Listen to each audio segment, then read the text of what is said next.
Nazdar, majstri. Tiež vám chýba nejaký priestor, kde by ste mali akumulátorové náradie po ruke. Ja mám takýto priestor, túto využitý dosť maximálne, aby som mal stacionárne nabíjačky a miesto na odloženie toho najdôležitejšieho náradia akumulátorového, ktoré chcem mať na dosah ruky, keď niečo robím, a aby som vlastne maximálne využil ten potenciál akumulátorového náradia.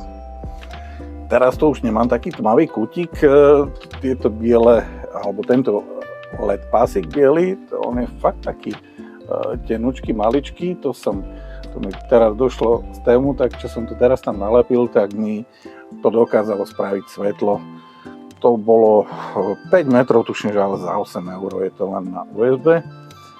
Napájač, to mi nevadilo, mám starý USB napájač s 5 výstupmi, kde môžem ešte ďalšie svetlá použiť. Tuto hlavne k nabíjacej časti, takže mám tu 7 nabíjačiek, dve 12V smartky na x 20V a jednu 4,5, takže môžem 4 nabíjať naraz. Prečo bez smartky?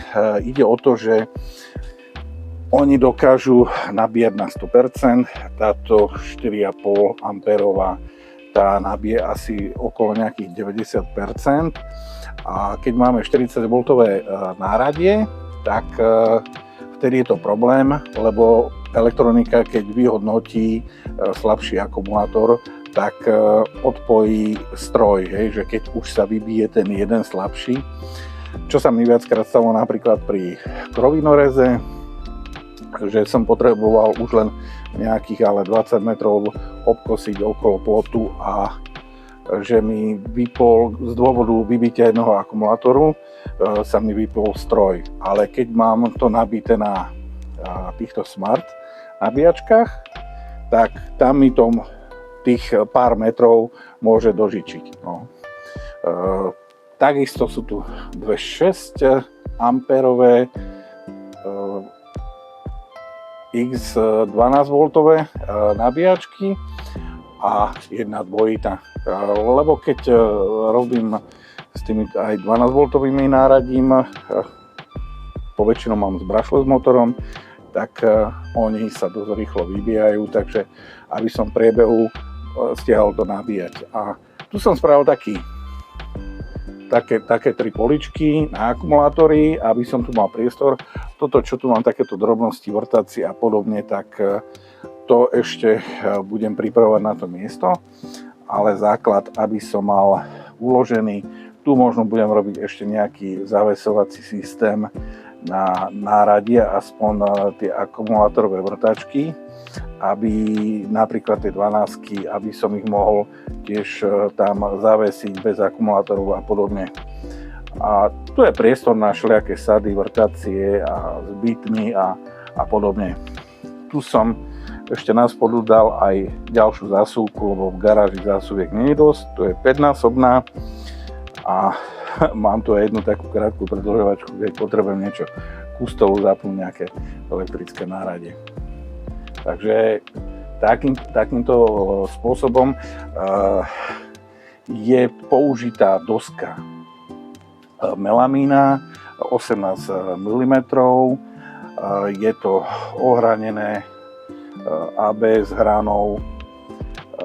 Niečo som si dal priamo vo výrobe, kde som si dal odrezať dosky, rovno ohraniť, čo sa týka tejto prvej základnej časti, kde je 5 dosiek. Všetko je to spájané akurát len konfirmátmi a je to navrtané,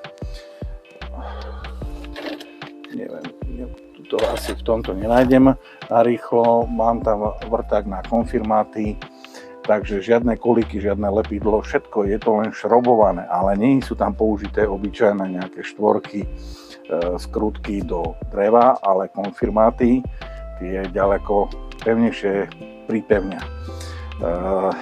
Zadná doska takisto je 18 melaminka, tu potadiaľto aj s týmito spodnými nabíjačkami je vlastne jeden kus veľkej dosky na stene prišrobovanej a k nej je zozadu prišrobovaná táto polica. Takže je to napevno. Tým ostatným doskám na stene tam som tiež použil moždiny, dával som fišerky, boli to tuším, že 10x100 moždiny aj so šroubami a dosky sú ešte prilepené hamutom o stenu, aby to držalo. Tu som takisto len napriamo, tu je to vidieť, že najprv som na dosku pripevnil zozadu tiež konfirmátmi tieto poličky a potom som to posadil na stenu. A tuto tento priestor ešte dodatočne zaplním nejakým náradím ručným, aby to, čo potrebujem po ruke, aby som to nemusel vybrať s kufríkom. Tu mám ešte pily 40V a 20V. Čo som spravil s kufríkmi? Som ich vyhodil. Kufríky prázdne mi zaberali veľa priestoru, nemám voľného priestoru, vyhodil som ich, ja neviem, či som vyhodil ale 12 kufríkov, čo mi boli zbytočné, lebo akumulátorové náradie, keď potrebujem zobrať nejaké so sebou, mám velikánsku tašku pracovnú, do čoho nahádžem akumulátorové náradie, mám tam 4,5 amperové nabíjačky, a zoberiem si to krásne so sebou v jednej taške a ešte to má aj koliečka, tá taška, aj madlo, takže a nezabere to veľa miesta v aute, ako keď sú tam kufríky, kde je 60% vzduchu. Takže kufríkov som sa zbavil a náradie mám len takto uložené. Niektoré málo kufríky som si nehal, čo sa týka napríklad laseru, aby to bolo ochránené a ostatné skoro všetky kufríky som povyhadzoval, akurát len niečo na elektrickom náradí. Majstri, takže takto som to riešil. Išlo mi predovšetkým aj o nabíjačky, lebo je to dôležitá vec, lebo keď máme náradie v kufríkoch a za každým to vyťahovať z nejakého regálu a rýchlo vybrať nabíjačku, zase nájsť niekde zasúvku, takže tu mám konkrétne pre každú nabíjačku mám zasúvku aj so samostatným vypínačom. Tamto na vrchu to mám tiež riešené aj pre tie dve 12V nabíjačky 6 A, takže tam som to chcel mať vyriešené, aby som nemusel niekde, jak to býva zvykom, chytro na stole alebo na zemi hľadať niekde miesto, nejakú voľnú zasúvku, aby som mohol chytro akumulátorové náradie využiť. Takže takýmto spôsobom využijem najvyššie potenciál akumulátorového náradia, že nemusím za sebou ťahať nejaké káble a rovno si zoberiem nabitý akumulátor a dám nabíjať, bez toho, aby som musel hľadať zasúvku a miesto vôbec, kde to položiť. A je to tam ochránené, je to tam bezpečné, takže sa nestane ako inokedy, že keď to máme niekde na stole popchané aj s výrobkami, ktoré akorát robíme, že si môžeme zhodiť aj akumulátor, aj nabíjačku a podobne. Takže tu som sa takýmto spôsobom aj tomu vyhol. Trošku som tam spravil svetlo, aby to trošku svietilo, aby to nebol len taký tmavý roh. Ešte isto nejaké drobnosti tam dorobí. To je všetko za sledovanie. Ďakujem. Nezabudnite podporiť môj kanál lajkom, odberom, zdieľaním, prípadne cez PayPal účet, ktorý priložím dole do popisu pod video. Majte sa pekne.